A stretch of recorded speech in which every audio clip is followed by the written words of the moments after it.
pessoal.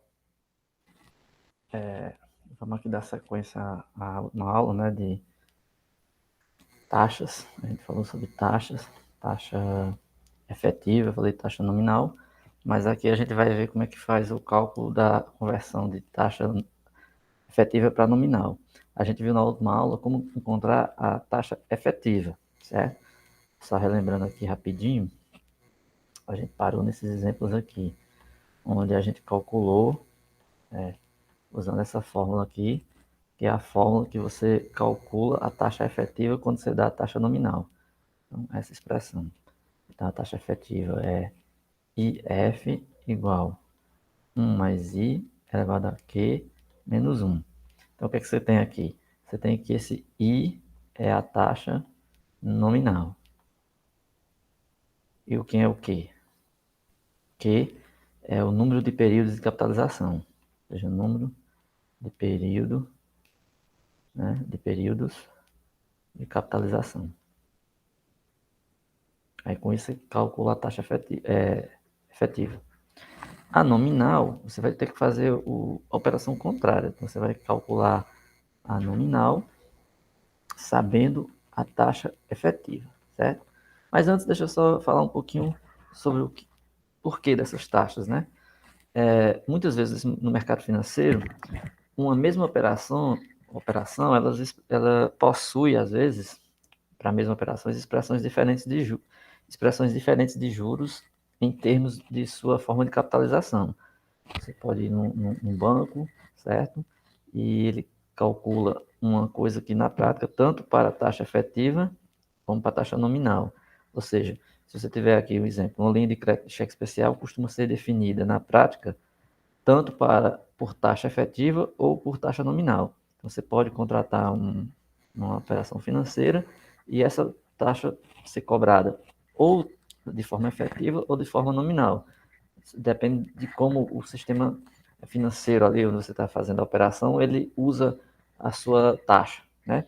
Mas para isso, a gente tem que entender, né, que quando se fala em taxa nominal, está associada a ela uma taxa efetiva. E o contrário, quando se tem uma taxa efetiva, nós também podemos encontrar uma taxa nominal. Então, elas não podem ser dissociadas. Você falou em uma, você tem a outra, certo? Então, vamos ver como é que faz a conversão dessas taxas. Não é difícil você imaginar o que vai acontecer, certo? Mas vamos ver aqui um exemplo antes. Vamos pegar aqui, ó. Admita que o custo de crédito de um banco A corresponde a uma taxa efetiva de 4,2% ao mês. Então, o banco A tem uma taxa de 4,2% ao mês. É uma taxa efetiva. Essa daqui é a nossa IF, taxa efetiva. Por outro lado, o banco B, certo? O banco B, ele diz que tem uma taxa nominal, né, de 4,12% ao mês. Então é menor, né? O 4,2 é aqui 4,12%. Só que essa aqui é nominal. Os juros da operação são calculados diariamente sobre o saldo devedor da conta corrente. Aí, o que nós vamos ter nesse exemplo é que, na verdade, os custos das instituições são equivalentes, produzindo, no final das contas, a mesma taxa efetiva. Por quê? A instituição B, ela deu uma taxa nominal e a instituição A deu uma taxa efetiva. Se você transformar essa taxa efetiva aqui em nominal, certo? E essa nominal em efetiva, ele está dizendo que, no final das contas, a efetiva da A é a mesma efetiva da B. Como é que ele faz isso? Fazendo aquela operação que a gente tinha ali em cima, a gente viu que temos uma operação da efetiva para nominal, né? Aliás, da nominal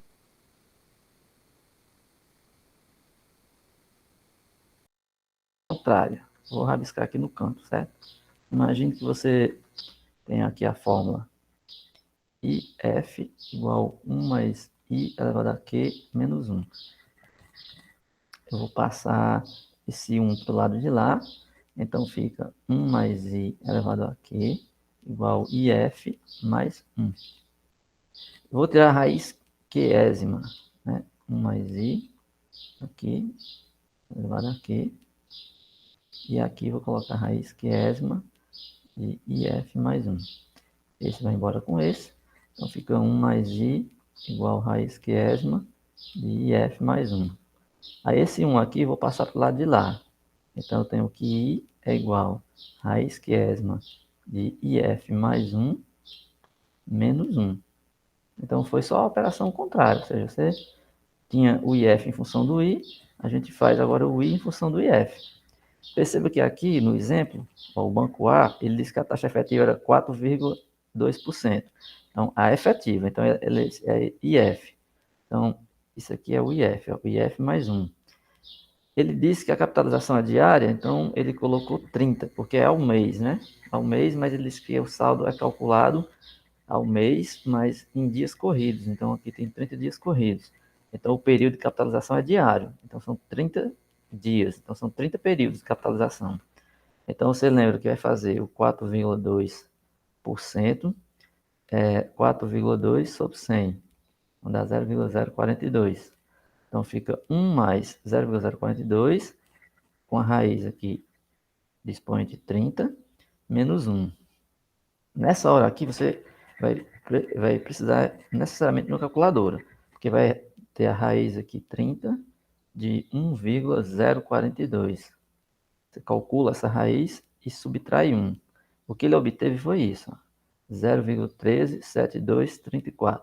Só que aqui a capitalização foi diária, então você obteve uma taxa no final que é diária. Aí você multiplica por 30, já que é 30 vezes isso aqui. Então deu 30 vezes esse número, então vai dar 4,12% no mês. Então significa que a taxa efetiva do banco A deu igual à taxa, aliás, desculpa, a taxa nominal do banco A, quando você calculou, né, o I nominal, ele deu igual à taxa nominal do banco B, certo? Agora vamos fazer a operação contrária, né, do banco B, porque ele deu a taxa, no banco B, ele deu a taxa nominal. Então vamos calcular a taxa efetiva. Aí é a outra fórmula, né, que você vai colocar o IF que ele quer, é 1 mais I elevado a 30 menos 1. Lembrando que esse I aqui, que é a taxa nominal, para esse caso, tem que levar em consideração a capitalização, que é de 30 aqui, está aqui em cima 30.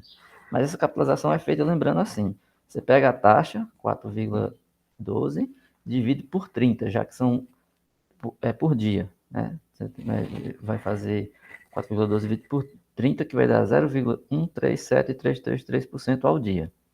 Então vai ficar 1 mais 0,000137333 vai dar 30 menos 1.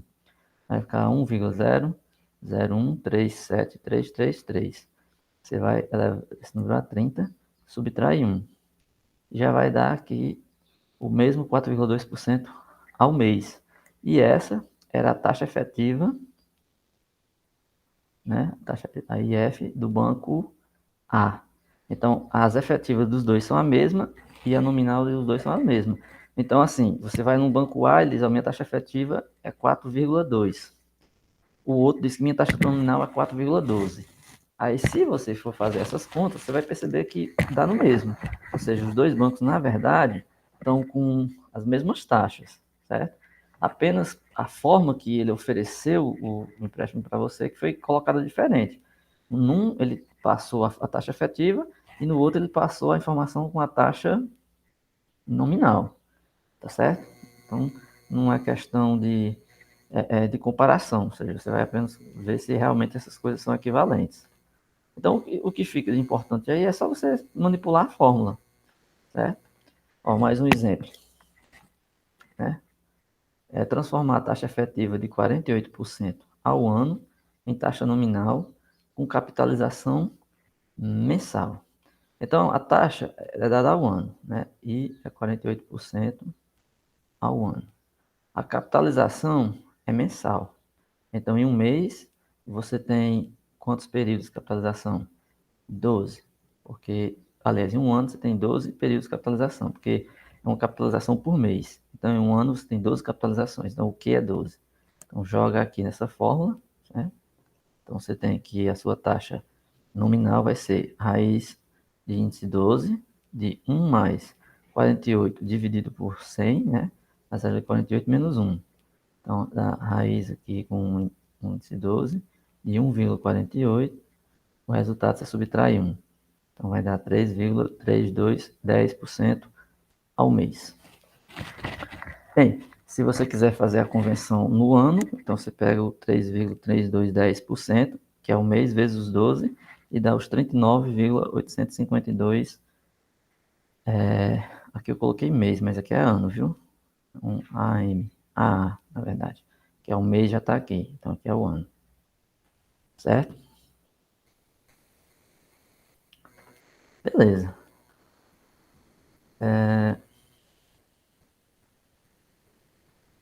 Fazer aqui umas observações que a gente tem aqui nesse capítulo aqui para a gente encerrar um pouco essa discussão de taxas, certo? Olhando aqui o que tem aqui para frente. Beleza.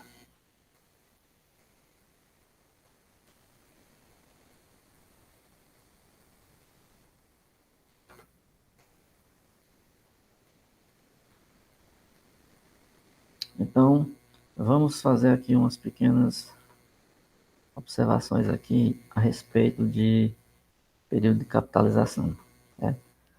A relação entre a taxa efetiva e o número de períodos de capitalização. À medida que o número de períodos de capitalização de taxa de juros ele aumenta, a taxa efetiva também se eleva. Ou seja, significa o seguinte: se você aumenta o período, né, à medida que o número de períodos de capitalização, você tem mais períodos que capitalizam, então a taxa de juros também aumenta, a efetiva, ela se eleva. Em outras palavras, né, quanto maior for a frequência de capitalização de uma mesma taxa nominal, mais alto é o rendimento. Isso é mais ou menos óbvio. Se tem uma coisa que capitaliza todo mês, ela rende menos do que uma que capitaliza todo dia. Certo? Tem um rendimento ali todo dia. Se você for ver, às vezes nessas operadoras financeiras, né, você tem, às vezes, uma propaganda que pode dizer assim: ah, você coloca o seu dinheiro aqui que ele rende todo dia. Às vezes você tem que ver, a capitalização está sendo diária, em cima de um certo valor, enquanto, por exemplo, na poupança remunera a cada mês. Aí a capitalização diária, dependendo do volume do dinheiro que você coloca lá, ele vai te render ao final de um mês mais rendimento do que um mês inteiro em uma determinada aplicação que só gera aquilo ali. Claro que os valores vão depender de acordo com o que você põe, mas o que você tem que tomar como informação principal é isso, que o número de período de capitalização influencia no valor da taxa. Então, aumenta a quantidade de períodos de capitalização, aumenta a quantidade, aumenta o volume, o valor da taxa, certo? Aqui tem um exemplo. Vamos só ver o exemplo desse quadro. Ele pegou aqui um exemplo de uma taxa que é 18% ao ano. Então, o período, se for só um período, ou seja, ele rende uma vez ao ano, então não muda, é 18,0%. Se for semestral, então duas vezes. Então, o Q aqui no caso é 2. Então, na hora de colocar lá, a taxa vai com raiz quadrada. IF mais 1 menos 1. Se você fizer o cálculo, você vai obter, no final das contas, uma taxa efetiva de 12,81. Então, aumentou. Se o período, por acaso, for de 3, ou seja, se o Q for 3, ele já passa para 19,10. Quando passa para 4, 19,25. Para 12, 19,56. E para 360, 19,72%. Claro que, se você olhar aqui diretamente, o aumento não foi tanto. Por isso que, às vezes, quando você faz essas contas, bota seu dinheiro aqui numa certa conta que rende todo dia ali, né? Às vezes você percebe que ele está rendendo um pouquinho, mas é um pouquinho, muito pouco mesmo. E aí você, às vezes, no final das contas, não percebe tanta diferença. Porque no final das contas a taxa mudou um pouco aqui, nesse período de capitalização. Você coloca aqui, mas tem uma diferençazinha. O fato é que influencia. Você colocando um valor, por exemplo, que capitalizou uma vez, você teve 18%. Quando capitalizou diário, essa taxa já passa para 19,72. É um aumento de 1,72. Aparentemente pode não ser muito, mas já é um aumento em cima do que você tinha se deixasse sem capitalizar mais de uma vez. Certo? Então, o que acontece? Então, se você pegar uma taxa nominal, o que você conclui com isso é que maior número de períodos de capitalização é mais interessante aos que aplicam dinheiro de recurso. Então, assim, se você for aplicar um dinheiro em alguma instituição, alguma coisa que você queira obter rendimentos, se você tiver maiores períodos de capitalização, então você vai ter um rendimento melhor, já que tem esse rendimento baseado na quantidade de capitalização que vai ser essa mudança, né, entre a taxa nominal. Vai ter um adicional aí na taxa e você consegue obter um pouquinho a mais do que a taxa nominal, certo? E a situação contrária, quem pega dinheiro emprestado, certo? Uma maior frequência de capitalização dos juros eleva o custo efetivo da operação. Claro, isso é óbvio. Do mesmo jeito que você colocou o dinheiro e vai receber um pouquinho a mais, porque capitalizou mais vezes, quem tiver pego o dinheiro vai pagar um pouco a mais. Então, se ele pegou um empréstimo que ele tem que rende juros de 18% e capitaliza todo dia ali, como a gente viu nesse exemplo, então a gente vai passar para 19,72, que foi o caso aqui. Então, nesse exemplo, 19,72 vai aumentar os juros. Então, a pessoa vai ter que pagar mais juros. Então, não é interessante para a pessoa pegar um financiamento, algum empréstimo, que a capitalização, ou seja, a cobrança de juros, seja de uma quantidade maior. Se a cobrança de juros é capitalizada uma vez ao mês, beleza. Mas se for uma capitalização diária, obviamente ele vai pagar mais juros. Então, para quem pega, está pagando mais, para quem aplica, está rendendo mais. A lógica é essa, certo?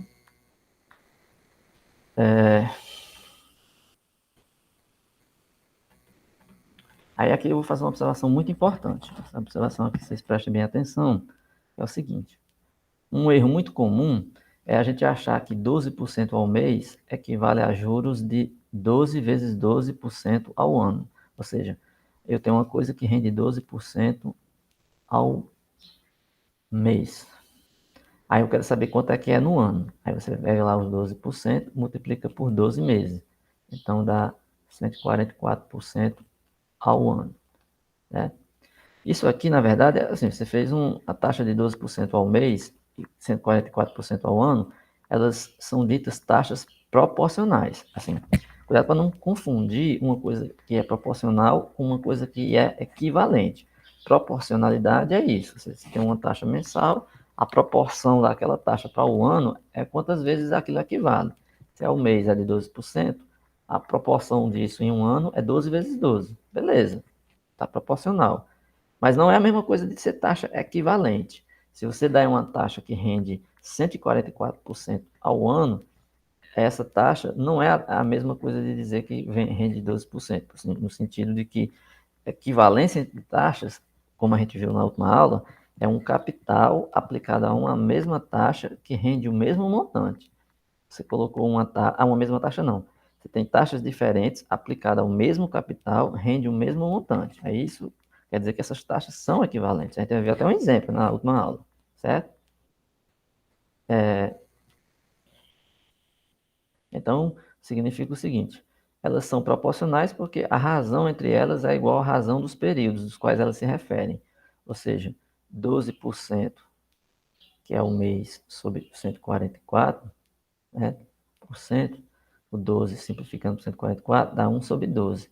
Então, significa que elas são proporcionais porque a razão entre elas, certo, é igual à razão dos períodos que elas se referem. A primeira é o mês, então um mês, e a de baixo é o ano, 12 meses. Então, elas são proporcionais nesse sentido. Vamos ver aqui esse exemplo. Ó. Uma taxa de 20% ao mês, certo? Você põe aqui uma taxa de 20% ao mês, 60% ao trimestre, ou seja, a cada 3 meses, e 240 ao ano são proporcionais. Porque ó, 20 ao mês. Então, 20 vezes 12 dá 240. É 60 ao trimestre. Trimestre, a cada 3 meses. Então, você vai multiplicar, o ano tem 4 trimestres. 4 vezes 60, 240. E 240% ao ano, em um ano tem 240, então dá 240. Então, quer dizer que essas taxas são proporcionais, referente aos seus períodos. Você pode fazer a conta e colocar.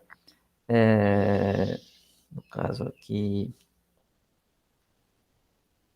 12 sobre 240, certo? 4 sobre 240. Ops, não é assim não. Era que eu tinha feito ali em cima, certo? Enfim, a relação entre as taxas. Você vai colocar 20 sobre os 240, ou 60 sobre os 240, aí você vai ver que as, as frações, né, as razões são equivalentes, certo? Uma observação que eu ainda faço aqui, que é um péssimo hábito, ou seja, um hábito que não é dos mais recomendados, é de anunciar taxas proporcionais como se fossem equivalentes, que é o que eu observei aqui, por isso que eu deixei em destaque. Taxas proporcionais não são taxas equivalentes. Exemplo, uma expressão como 12% ao ano com capitalização mensal significa o quê? Que a taxa usada na operação não é a taxa de 12% anunciada, e sim a taxa mensal, que lhe é proporcional. Ou seja, então a tradução dessa frase aí, 12% ao ano com capitalização mensal, é de um mês ao um mês de 1% ao mês, certo?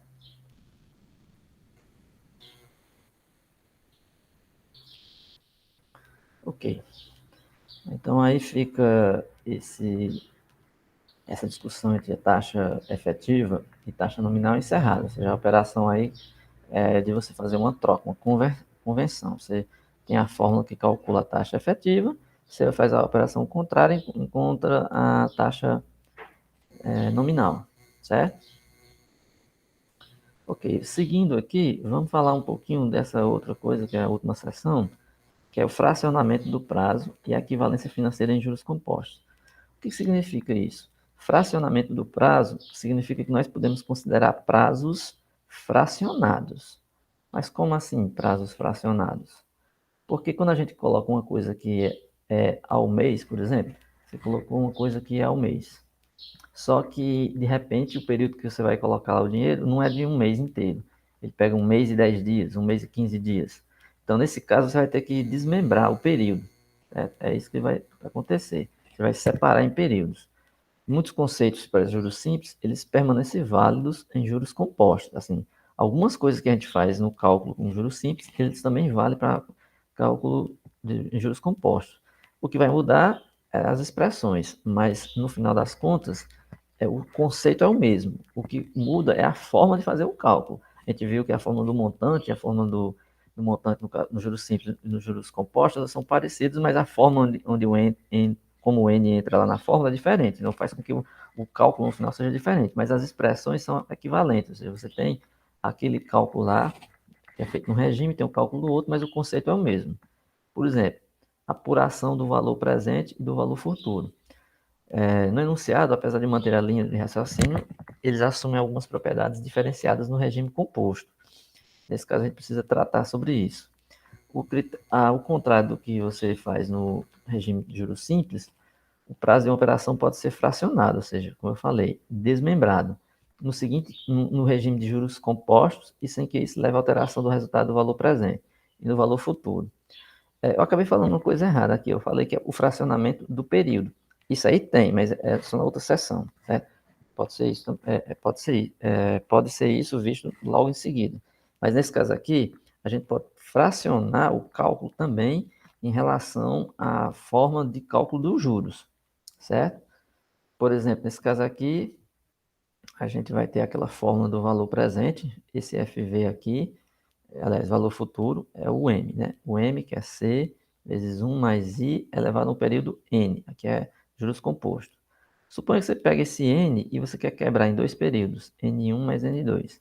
Então, você vai quebrar, porque fica 1 mais i elevado a n1 mais n2. Você sabe que isso é 1 mais i elevado a n1 vezes 1 mais i elevado a n2. Então, está aqui o produto, certo? Então, é a soma de esse cálculo feito com o período n1 e com o período n2. O prazo de expoente n ele pode ser fracionado, de forma que a soma dos subperíodos seja igual ao período total. Vamos entender isso, por exemplo, que foi aquilo que eu falei, né? A gente pode quebrar aqui o período. Calcular o montante de um capital de 30 mil, aplicado a 14% ao ano, prazo de um ano, tendo os seguintes períodos de capitalização. Ou seja, ele vai capitalizar o primeiro em 12 meses. Então, em 12 meses, um ano equivale a 12 meses. Então, você vai pegar o capital, que é de 30 mil, certo? Mais o I, no caso de 14%. Como é o ano, é como se desse dividido por 1, né? Então, um ano, então fica os próprios 14%, que equivale a 14 sobre 100, que é 0,14. Está aqui. Então, 1 mais 0,14, que dá 1,14. Não tem expoente aqui porque o período é de um ano, é 1. Então, 30 mil vezes 1,14 dá 34.200. Essa conta poderia ser fracionada? Sim. Você poderia colocar 1,14 o ano, você colocar em 2 semestres, porque ele colocou 6 meses. Então, um ano equivale a 2 semestres, ou seja, 2 vezes o período de 6 meses. Então, ele quebrou como sendo 1,14 elevado a 1 meio vezes 1,14 elevado a 1 meio. Aí fez a conta aqui e deu os 34.200. Mesmo, né? O período deu o mesmo, certo? E assim vai. Se você colocar 3, se você colocar 4, não importa. Vai continuar.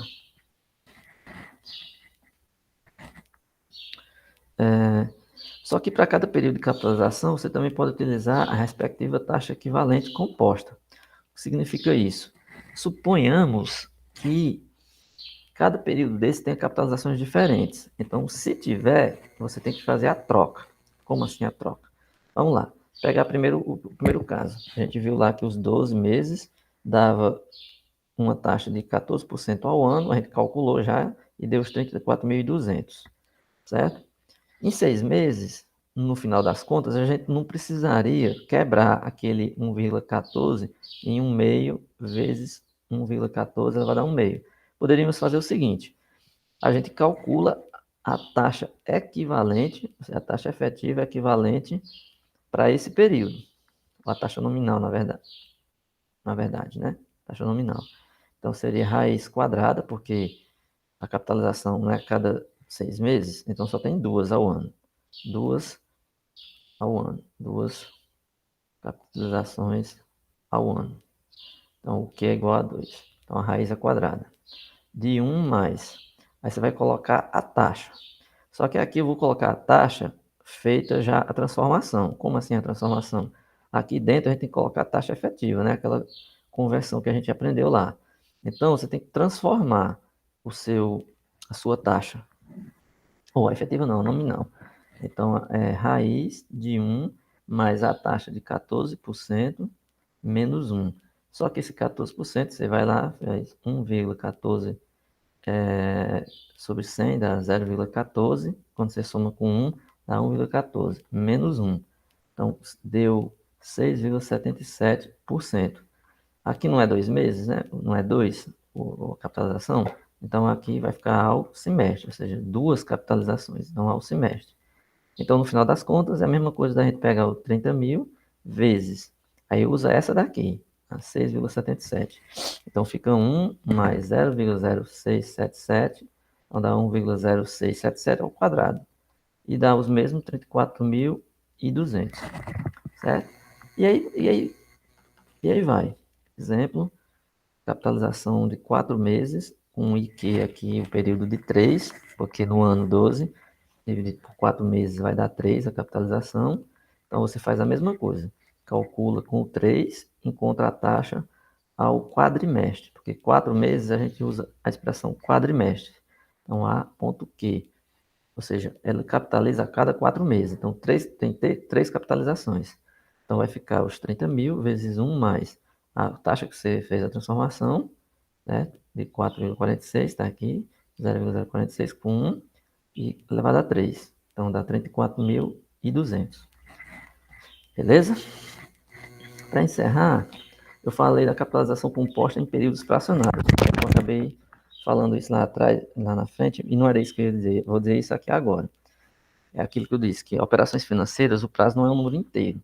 Por exemplo, se a taxa é de 18% ao ano e a operação não tem um ano completo, ela tem 1 ano e 7 meses, por exemplo. Então, você vai ter que quebrar esse período. Então, você pode adotar o seguinte cálculo. Suponha que no anual, o período de capitalização dos juros, o prazo inteiro é de 1 ano e o fracionário é 7 meses. Então, você vai usar a convenção linear e a convenção exponencial. Como assim? O que é que vai acontecer na prática? Então, o que é que acontece? A convenção linear ela admite a formação de juros compostos para a parte inteira do prazo de juros simples aliás, para a parte inteira, né? Você vai os juros compostos para a parte inteira e os juros simples para a parte fracionária, que normalmente é o período menor. Então, essa convenção, ela é, em essência, uma mistura do regime composto com linear. Ou seja, um período foi feito utilização de capitalização com regime composto e o outro no regime simples. Aí, com isso, fica uma forma mista. E como é que fica essa expressão? Fica assim, ó. Fica a mesma coisa. M igual a C, 1 mais I elevado a N. Aí esse N vai ser a parte do período inteiro, vezes 1 mais I vezes M sobre K. Na prática, é como se tivéssemos 1 mais I elevado a N vezes 1 mais M sobre K vezes I. Ou seja, esse período aqui, ele vai multiplicar a taxa proporcionalmente. Então, fica M sobre K vezes I, onde esse M sobre K é a parte fracionária do prazo, né? Vamos ver um exemplo, que no exemplo fica sempre mais fácil de se entender. Ó, pega aí um capital de 100 mil reais, que foi emprestado a uma taxa de 18% ao ano. O período é 4 anos e 9 meses. Então, é um período quebrado, ano e meses. Ele quer calcular o montante desse empréstimo pela convenção linear. Então, você vai pegar aqui, quem é o capital, o PV, o valor presente, 100 mil. N igual a 4 é a parte inteira. O M sobre K é a parte fracionária. Então, os 9 meses em relação a 12 anos. Aliás, 12 meses. Porque o ano não tem 12 meses, então 9 sobre 12. Que vai dar uma simplificação. Se você quiser simplificar aqui, você simplifica. Se não, deixa 9 sobre 12 e simplifica lá na frente. E a taxa 18% ao ano. Então é só jogar na fórmula. Você tem aqui os 100 mil vezes 1 mais a parte da taxa, né, que é os 18%, 18 sobre 100, 0,18, elevado ao período inteiro, que é 4 anos, certo? Então, aí está aí o 4. Aí a outra parte é 1 mais a taxa, certo?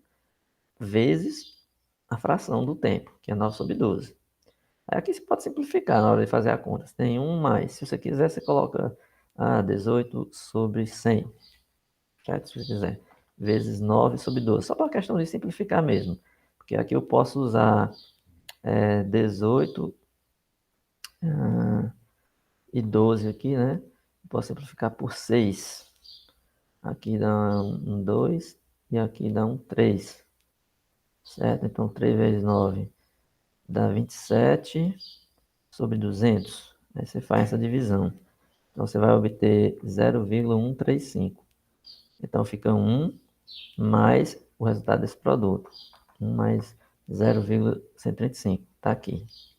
Aqui você pega 1 mais 0,18, que é 1,18 elevado a 4. Que dá 1,938778 vezes 100 mil. Então dá 220 mil e 51,30. Então, para esse pedacinho aqui, essa conta, veja que é um produto. Por isso que é uma mistura do simples com o composto. Estão entendendo, né? Lembra que no regime composto, o M fica C, 1 mais I elevado a N. Então perceba que o 4 está aqui em cima, na potência. E por que esse período aqui é simples? Porque se você olhar para cá, essa parte aqui ficou 1 mais uma fração vezes o i. Se a gente chamar esse m sobre k de chamar uma constante aí, chamar de k, não, já tem k aqui, chamar de um alfa. Ops, vou apagar aqui.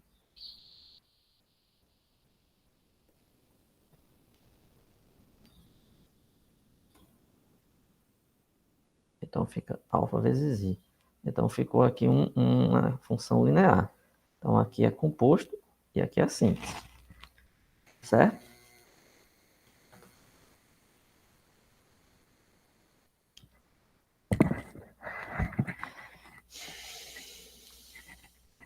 Então aquela fórmula ali, se você quiser simplificar, pode colocar assim.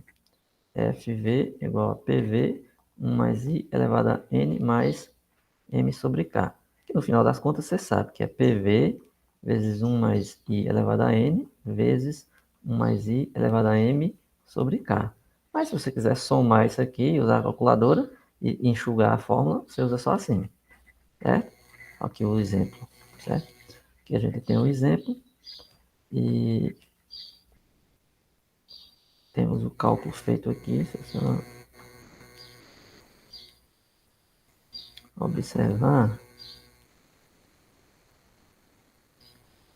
que na prática é mais comum utilizar esse aqui, certo? Embora pode causar uma pequena diferença, né? Porque você usou a convenção linear lá no primeiro, certo? Ó, a convenção exponencial, ela adota o mesmo regime de capitalização para todo o período, ou seja, utiliza a capitalização composta tanto para a parte inteira como a parte fracionária. O que ele quer dizer com isso é que se você soma, certo? Como são formas de se fazer, mas tem uma pequena diferença. Quando você soma aqui em cima, acaba que fica 1 mais i elevado a uma potência aqui, chamada de p, onde esse p aí foi a soma toda, n mais m sobre k. Então, na prática, às vezes se faz isso. Mas aí onde acontece? Pode dar uma pequena diferença no cálculo do montante. Ó. Nesse mesmo exemplo aí, se você fizesse os 4 anos mais os 9 sobre 12, ó, 100 mil mais 1,018 elevado a 4 mais 9 sobre 12, então dá 4 mais 0,075, certo? Aí acontece de você ter aí uma pequena diferença que é causada pelo cálculo de ser uma exponencial. A exponencial faz com que aconteça isso, certo? Só um minuto, viu?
Bem, voltando aqui à gravação, deixa eu só concluir esse exemplo aqui para a gente encerrar.